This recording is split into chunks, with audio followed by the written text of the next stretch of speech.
নমস্কাৰ বন্ধু-বান্ধৱীসকল অহাকালিৰ ডিএমইৰ এক্সামৰ বাবে পুনৰ অন্য এটি ক্লাছ লৈ আহিছোঁ তো আজিৰ প্ৰথম প্ৰশ্নটো from which rocks is the soil material mainly derived কোনবোৰ শিলৰ পৰা মাটিৰ সামগ্ৰী মুখ্যতঃ আহৰণ কৰা হয় বা প্ৰস্তুত কৰা হয় তো পলসৰ শিল বা সেডিমেণ্টাৰী ৰকৰ পৰা মাটিৰ সামগ্ৰীবিলাক আহৰণ কৰা হয় নেক্সট প্ৰশ্নটো which pair of ocean currents meets its other near Newfound land Newfound ভূমিৰ ওচৰত কোনযোৰ সাগৰীয় প্ৰবাহে ইটোৱে সিটোক লগ পায় তো এই সাগৰীয় প্ৰবাহ বা কাৰেণ্ট দুটা হৈছে উপসাগৰীয় ষ্ট্ৰীম আৰু লেব্ৰেডৰ গালফ ষ্ট্ৰীম আৰু লেব্ৰেডৰ নেক্সট প্ৰশ্নটো which sector is the largest emitter of green house gases in India আমাৰ ভাৰতবৰ্ষৰ গ্ৰীণ হাউচ গেছৰ আটাইতকৈ ডাঙৰ উৎপাদক খণ্ড কোনটো বৈদ্যুতিক শক্তি উৎপাদন খণ্ডটো আটাইতকৈ বেছি গ্ৰীণ হাউচ গেছ উৎপন্ন কৰা খণ্ড অৰ্থাৎ এই যিটো বৈদ্যুতিক শক্তি উৎপাদন প্ৰক্ৰিয়া আমাৰ ভাৰতবৰ্ষত চলে এইটো আটাইতকৈ বেছি প্ৰদূষণ বা গ্ৰীণ হাউচ গেছৰ উৎপাদন কৰে Next প্ৰশ্নটো কুদ্ৰেমুখ hills known for iron ore deposits is situated in which place লৌহ আকৰিক জমাৰ বাবে জনাজাত কুদ্ৰেমুখ নামৰ পাহাৰখন কোন ঠাইত অৱস্থিত তো এইখন চিকমাগলুৰ নামৰ ঠাইখনত অৱস্থিত তো কোনখন ৰাজ্যত আছে এই কুদ্ৰেমুখ হিল কৰ্ণাটকত আছে নেক্সট প্ৰশ্নটো where is dead sea situated dead sea বা মৃত সাগৰ ক'ত অৱস্থিত ৰিফ্ট ভেলীত এই dead sea অৱস্থিত Next প্ৰশ্নটো where is 90 east ridge situated 90 east ridge ক'ত অৱস্থিত ভাৰত মহাসাগৰত অৱস্থিত এটা কমন প্ৰশ্ন by which is the atmosphere of big metropolitan cities is polluted most আমাৰ যিবিলাক মেট্ৰপলিটিয়ান চহৰ আছে এইবিলাকৰ পৰিৱেশ আটাইতকৈ বেছি প্ৰদূষিত হোৱা কাৰকটো কি অটোমোবাইল এক্সহাষ্টৰ দ্বাৰা আটাইতকৈ বেছি প্ৰদূষিত হয় মেট্ৰপলিটিয়ান চহৰবিলাক নেক্সট প্ৰশ্নটো which state in India has the broadest continental shelf ভাৰতৰ কোনখন ৰাজ্যত আটাইতকৈ বহল মহাদেশীয় শেলফ আছে মহাদেশীয় শেলফ আটাইতকৈ বহল ক'ত আছে তামিলনাডু ৰাজ্যত আছে তো এনেকুৱা প্ৰশ্ন এটা হ'ব পাৰে how is the climate of India is আমাৰ ভাৰতবৰ্ষৰ জলবায়ু কেনেকুৱা তো এইটো হৈছে সাবট্ৰপিকেল মনচুন বা উপক্ৰান্তীয় মৌচুমী বায়ু নেক্সট প্ৰশ্নটো which is the longest inland waterways in the world পৃথিৱীৰ আটাইতকৈ দীঘল আভ্যন্তৰীণ জলপথ কোনটো জলপথ কৈছে মিছিছিপি নদী প্ৰণালীটো আটাইতকৈ দীঘল আভ্যন্তৰীণ জলপথ নেক্সট প্ৰশ্নটো which hill range that separates the state of Manipur from the state of Nagaland Manipur ৰাজ্যক নাগালেণ্ড ৰাজ্যৰ পৰা পৃথক কৰা পাহাৰীয়া পৰিসৰ কোনটো তো সেইটো হৈছে বৰাইল হিল বা বৰাইল পাহাৰ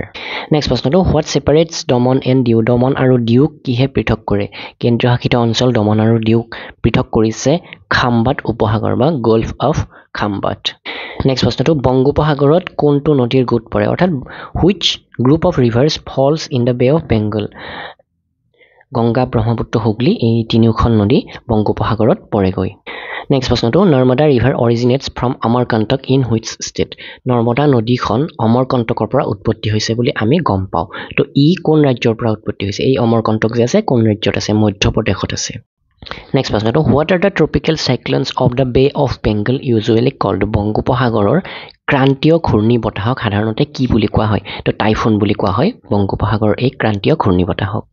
নেক্সট প্ৰশ্নটো what is the plane of contact of the troposphere and stratosphere troposphere আৰু ষ্ট্ৰেটোস্ফিয়াৰৰ সংস্পৰ্শৰ স্তৰটো কি তো এই দুটা স্তৰৰ সংস্পৰ্শৰ স্তৰটো হৈছে ট্ৰপ'পজ মনত ৰাখিব ট্ৰপ'পজ নেক্সট প্ৰশ্নটো which is the largest C in the world পৃথিৱীৰ আটাইতকৈ ডাঙৰ সাগৰ কোনটো সাগৰ কৈছে মহাসাগৰৰ কথা কোৱা নাই তো আটাইতকৈ ডাঙৰ সাগৰ হৈছে দক্ষিণ চীন সাগৰ নেক্সট প্ৰশ্নটো which is the largest gulf in the world এইবাৰ সুধিছে বিশ্বৰ আটাইতকৈ ডাঙৰ উপসাগৰ কোনটো তো সাগৰটো আমি পালোঁ ইয়াৰ আগৰ প্ৰশ্নটো তো এতিয়া আটাইতকৈ ডাঙৰ উপসাগৰটো হৈছে মেক্সিকো উপসাগৰ নেক্সট প্ৰশ্নটো হৈছে what is the length of India's coastline আমাৰ ভাৰতবৰ্ষৰ উপকূলৰ দৈৰ্ঘ্য কিমান আমাৰ ভাৰতবৰ্ষৰ উপকূলৰ দৈৰ্ঘ্য প্ৰায় ৭৫০০ কিলোমিটাৰ নেক্সট প্ৰশ্নটো which state has the largest coast line in India আমাৰ ভাৰতবৰ্ষৰ কোনখন ৰাজ্যৰ সৰ্ববৃহৎ উপকূল আছে তো গুজৰাটত সৰ্ববৃহৎ উপকূল আছে নেক্সট প্ৰশ্নটো the Shivasamudram falls is on which river Shivasamudram জলপ্ৰপাতটো কোনখন নদীৰ ওপৰত আছে কাবেৰী নদীত আছে এই শিৱ সমুদ্ৰাম জলপ্ৰপাতটো which is the world's largest desert পৃথিৱীৰ আটাইতকৈ ডাঙৰ মৰুভূমি কোনখন সাহাৰা মৰুভূমি পৃথিৱীৰ আটাইতকৈ ডাঙৰ মৰুভূমি নেক্সট প্ৰশ্নটো in the context of Indian wild life what is the flying Fox ভাৰতীয় বন্যজীৱনৰ পৰিপ্ৰেক্ষিতত উৰণীয়া শিয়াল কি তো বাদুলিক উৰণীয়া শিয়াল বুলি কোৱা হৈছে তো আৰু আপোনালোকে যদি কমপ্লিট গাইড বুক বিচাৰে এই ডিএমই এক্সামৰ বাবে তেনেহলে আমাৰ ওয়েবসাইট assamgkpdf.com ভিজিট কৰি 9000 প্ৰশ্ন উত্তৰ এখন মাত্ৰ 95 টকাত আৰু 10000 প্ৰশ্ন উত্তৰৰ গাইড বুকখন যিখন অসমীয়াত আছে মাত্ৰ 100 টকাত আজি কিনি ল'ব পাৰে কিন্তু এতিয়া সময় হাতত যথেষ্ট কম অহাকালি যেহেতু পৰীক্ষা তথাপি যদি আপোনালোকে বিচাৰে কিনি ল'ব পাৰে অকনমান হলেও পঢ়িব পাৰিব আপোনালোকে কিন্তু ইমান কম সময়ত এই কিতাপখন পঢ়ি শেষ কৰিব যেহেতু নোৱাৰিব তো এই ক্ষেত্ৰত আমি কমন গ্যাৰান্টি দিব নোৱাৰিম আপোনালোকক তো আপোনালোকে মক টেষ্টখিনি দিব পাৰে মাত্ৰ 75 টকা 12টা ফুল লেন্থ মক টেষ্ট আছে তো আপোনালোকে নিজেও ৰিভিজন কৰিব পাৰে আৰু ইয়াতে মুঠ 500টা পেজৰ এই পিডিএফ খনত প্ৰথমতে কুৱেশ্যন সেট বিলাক আছে তাৰ পাছত 279 পেজৰ পৰা এনসাৰ সেট বিলাক আছে এইখিনি কিনিবৰ বাবে আপোনালোকে আমাক WhatsApp কৰিব পাৰে ডেসক্ৰিপচনত WhatsApp নম্বৰ দিয়া আছে তো এবাৰ আমি কেইটামান সায়েন্সৰ প্ৰশ্ন উত্তৰ চাও which nutrients are most likely to be affected by food processing and storage খাদ্য প্ৰক্ৰিয়াকৰণ আৰু সংৰক্ষণৰ দ্বাৰা কোনবোৰ পুষ্টি প্ৰভাৱিত হোৱাৰ সম্ভাৱনা আটাইতকৈ বেছি তো ভিটামিন হৈছে শুদ্ধ উত্তৰ নেক্সট প্ৰশ্নটো হৈছে what is an example of vestigial organ in man মানুহৰ vestigial অংগৰ উদাহৰণ কি তো canine teeth এটো আমাৰ মানুহৰ vestigial অংগৰ উদাহৰণ নেক্সট প্ৰশ্নটো হৈছে what is the study of effect of light on various biological life process তো ইয়াতে কৈছে যে বিভিন্ন জৈৱিক জীৱন প্ৰক্ৰিয়াৰ ওপৰত পোহৰৰ প্ৰভাৱৰ অধ্যয়নক কি বোলে ফটোবায়োলজি বুলি কোৱা হয় এই প্ৰক্ৰিয়া নেক্সট প্ৰশ্নটো translocation of carbohydrate nutrient usually occurs in which form carbohydrate পুষ্টিৰ স্থানান্তৰ সাধাৰণতে কোন ৰূপত হয় তো মাল্টছ ৰূপত হয় নেক্সট প্ৰশ্নটো which cell have least regeneration capacity কোনবোৰ কোষৰ পুনৰ্জন্ম ক্ষমতা কম তো মগজুৰ কোষবিলাকৰ পুনৰ্জন্মৰ ক্ষমতা কম নেক্সট প্ৰশ্নটো হৈছে in which process light energy is converted into chemical energy তো ফটোসিনথেসিছত এই পোহৰ শক্তি ৰাসায়নিক শক্তিলৈকে ৰূপান্তৰিত হয় নেক্সট প্ৰশ্নটো হৈছে what is a physical basis of life জীৱৰ শাৰীৰিক আধাৰ কি protoplasm হৈছে জীৱৰ শাৰীৰিক আধাৰ নেক্সট প্ৰশ্নটো যথেষ্ট important in which cell organelle do photo and thermochemical reaction occurs in different sites কোনটো কোষ অৰ্গেনেলত হালক সংশ্লেষণ আৰু বিভিন্ন স্থানত থাৰ্মোকেমিক্যাল প্ৰক্ৰিয়াত হয় মুখ্যটো ক'বলৈ গ'লে হালক সংশ্লেষণ প্ৰক্ৰিয়া কোড হয় কোনটো কোষত হয় ক্লোৰোপ্লাষ্টত হয় নেক্সট প্ৰশ্নটো হৈছে the salivary gland secrete saliva that contains which enzyme লেলাৱতী গ্ৰন্থিয়ে লেলাৱতী নিঃসৰণ কৰে য'ত কোনটো এনজাইম থাকে তো এই লেলাৱতীত টাইলিন নামৰ এনজাইমটো থাকে নেক্সট প্ৰশ্নটো which sugar is present in considerable amount in the blood তেজত কোনটো চেনি যথেষ্ট পৰিমাণে থাকে কোনটো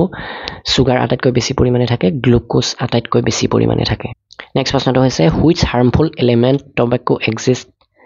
in tobacco টবাকোত কোনটো ক্ষতিকাৰক উপাদান আছে টবাকোত যেটো ক্ষতিকাৰক উপাদান আছে হেতু কোৱা হৈছে নিকোটিন নেক্সট প্ৰশ্নটো হৈছে animal goes under winter sleep due to low temperature what is called নিম্ন তাপমাত্ৰাৰ বাবে জীৱ জন্তু শীতকালত টোপনিত থাকে তাক কি বুলি কোৱা হয় তো হেতু কোৱা হৈছে হাইবাৰনেশ্যন নেক্সট প্ৰশ্নটো হৈছে what is enfolding from the inner membranes of mitochondria called mitochondriaৰ ভিতৰৰ পৰা আৱৰণৰ ইনফোল্ডিংক কি বুলি কোৱা হয় ভিতৰ আৱৰণটো বুলি ডাইৰেক্টলি ক'ব পাৰি তো এইটো কোৱা হৈছে ক্ৰিষ্টাই নেক্সট প্ৰশ্নটো হৈছে which vitamin is essential for poor bone and teeth formation দুৰ্বল হাড় আৰু দাঁত গঠনৰ বাবে কোনটো ভিটামিন আৱশ্যকীয় ভিটামিন ডি আৱশ্যকীয় নেক্সট প্ৰশ্নটো হৈছে where are red blood corpuscle formed ৰঙা ৰক্ত কৰ্পাস্কল RBC কোড গঠন হয় হাড়ৰ মজ্জাত এই বস্তুটো গঠন হয় নেক্সট প্ৰশ্নটো হৈছে what is hepatitis B which affects liver hepatitis B কি যি যকৃতক প্ৰভাৱিত কৰে তো ই হৈছে ভাইৰাছ নেক্সট প্ৰশ্নটো the saliva helps in the digestion of which thing লেলাৱতীয়ে কোনটো বস্তু হজম কৰাত সহায় কৰে starch হজম কৰাত ই সহায় কৰে নেক্সট প্ৰশ্নটো হৈছে in a living cell what is the site of ribosome formation জীবিত কোষ এটাত ৰাইবোজম গঠনৰ স্থান কি ৰাইবোজম জীবিত কোষ এটা কোড গঠন হয় নিউক্লিয়াছত গঠন হয় তো এবাৰ আমি কেইটামান ইন্ডিয়ান হিষ্ট্ৰি প্ৰশ্ন উত্তৰ আলোচনা কৰো যেটো হিষ্ট্ৰি প্ৰশ্ন আমাৰ ডিএমই এক্সামৰ বাবে যথেষ্ট important who among the following is known for his work on medicine during the Gupta period so গুপ্ত যুগত ঔষধৰ ওপৰত কৰা কামৰ বাবে নিম্নলিখিত কোনজন জনাজাত সুশ্ৰুতা জনাজাত আছিল Next question is who was the president of Indian National Congress while the Mountbatten plan was accepted Mountbatten পৰিকল্পনা গ্ৰহণ কৰা সময়ত ভাৰতীয় জাতীয় কংগ্ৰেছৰ সভাপতি কোন আছিল জেবি কৃপালানী আছিল নেক্সট প্ৰশ্নটো who was the British prime minister at the time of revolt 1857 1857 চনৰ বিদ্ৰোহৰ সময়ত ব্ৰিটিছ প্ৰধানমন্ত্ৰী কোন আছিলে লৰ্ড পালমাৰষ্টন আছিলে ব্ৰিটিছ প্ৰধানমন্ত্ৰী নেক্সট প্ৰশ্নটো হৈছে high courts in Kolkata Mumbai and Madras were established in which year Kolkata Mumbai আৰু মাদ্ৰাজত উচ্চ ন্যায়ালয় কোন বছৰত স্থাপিত হৈছিলে 1861 চনত উচ্চ ন্যায়ালয় স্থাপন হৈছিলে এইকেইটা ঠাইত তো নেক্সট প্ৰশ্নটো which Sikh Guru cold himself the সচ্চা বাদশাহ কোন শিখ গুৰুৱে নিজকে সচ্চা বাদশাহ বুলি অভিহিত কৰিছিলে গুৰু হৰগোবিন্দই সচ্চা বাদশাহ বুলি অভিহিত কৰিছিলে নিজকে নেক্সট প্ৰশ্নটো হৈছে the Indus valley civilisation can be said to belong to the সিন্ধু উপত্যকাৰ সভ্যতা কোন যুগৰ অন্তৰ্ভুক্ত বুলি ক'ব পাৰি ব্ৰঞ্জ এজৰ অন্তৰ্ভুক্ত বুলি ক'ব পাৰি এই সিন্ধু উপত্যকাৰ সভ্যতা নেক্সট প্ৰশ্নটো who among the following use to hold a religious assembly at Prayag every 5 ইয়াৰ নিম্নলিখিত কোনে প্ৰতি 5 বছৰত প্ৰয়াগত ধৰ্মীয় সভা অনুষ্ঠিত কৰিছিলে হৰ্ষবৰ্ধনে প্ৰতি 5 বছৰৰ মূৰে মূৰে প্ৰয়াগত ধৰ্মীয় সভা অনুষ্ঠিত কৰিছিল নেক্সট প্ৰশ্নটো হৈছে the Jatakas are a collection of stories pertaining to several different earlier births of জাতকাবিলাক হৈছে পূৰ্বৰ কেইবাটাও ভিন্ন জন্মৰ সৈতে সম্পৰ্কিত কাহিনীৰ সংকলন এই কাহিনীবিলাক কাৰ লগত জড়িত হৈছে বুদ্ধৰ পূৰ্বজন্মৰ কাহিনী হৈছে এই জাতকাবিলাক নেক্সট প্ৰশ্নটো হৈছে by whom was the first estimate of national income in India made ভাৰতত ৰাষ্ট্ৰীয় উপাৰ্জনৰ প্ৰথম আকলন কাৰ দ্বাৰা কৰা হৈছিলে দাদাভাই নৌৰোজীৰ দ্বাৰা প্ৰথম আকলন কৰা হৈছিলে নেক্সট প্ৰশ্নটো a forgotten empire written by the renowned historian Robert Sewell is about which empire প্ৰখ্যাত বুৰঞ্জীবিদ ৰবাৰ্ট সেৱেলে লিখা এখন ফৰগেটেন সাম্ৰাজ্য এ ফৰগেটেন এম্পায়াৰ কোন সাম্ৰাজ্যৰ বিষয়ে বিজয়নগৰ সাম্ৰাজ্যৰ বিষয়ে আছিলে এখন নেক্সট প্ৰশ্নটো হৈছে in India where did the Dutch establish their earliest factory তো ভাৰতত ডাটছসকলে তেওঁলোকৰ আটাইতকৈ পুৰণি কাৰখানা ক'ত স্থাপন কৰিছিলে মুছলিপট্টনমত স্থাপন কৰিছিলে তো আজিৰ সেশ্যনটোত এইখিনি প্ৰশ্নৰ উত্তৰে আছিলে নিশ্চয় ভিডিঅ'টো লাইক কৰিব শ্বেয়াৰ কৰিব ধন্যবাদ